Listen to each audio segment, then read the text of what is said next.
एक घर में 3 भाई और एक बहन थी। बड़ा और छोटा पढ़ने में बहुत तेज थे।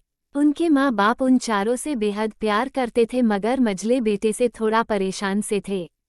बड़ा बेटा पढ़ लिखकर डॉक्टर बन गया, छोटा भी पढ़ लिखकर इंजीनियर बन गया, मगर मझला बिल्कुल आवारा और गंवार बन के ही रह गया।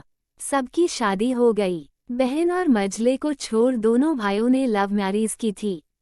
बहन की शादी भी अच्छे घराने में हुई थी।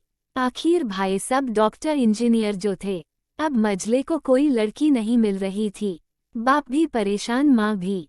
बहन जब भी मायके आती सबसे पहले छोटे भाई और बड़े भैया से मिलती, मगर मझले से कम ही मिलती थी, क्योंकि वह न तो कुछ दे सकता था और न ही वह जल्दी घर पे मिलता था।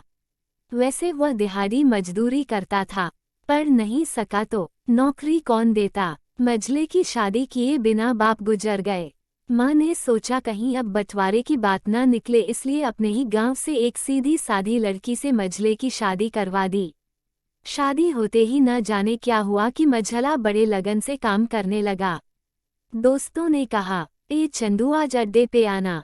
चंदू आज नहीं फिर कभी। दोस्त, अरे तू शादी के बाद तो जैसे बीबी का गुलाम ही हो गया। चंदू, अरे ऐसी बात नहीं। कल मैं अकेला एक पेट था तो अपने रोटी के हिस्से कमा लेता था। अब 2 पेट है, आज कल और होगा। घर वाले नालायक कहते हैं मेरे लिए चलता है, मगर मेरी पत्नी मुझे कभी नालायक कहे तो मेरी मर्दानगी पर एक भद्दा गाली है, क्योंकि एक पत्नी के लिए उसका पति उसका घमंड, इज्जत और उम्मीद होता है।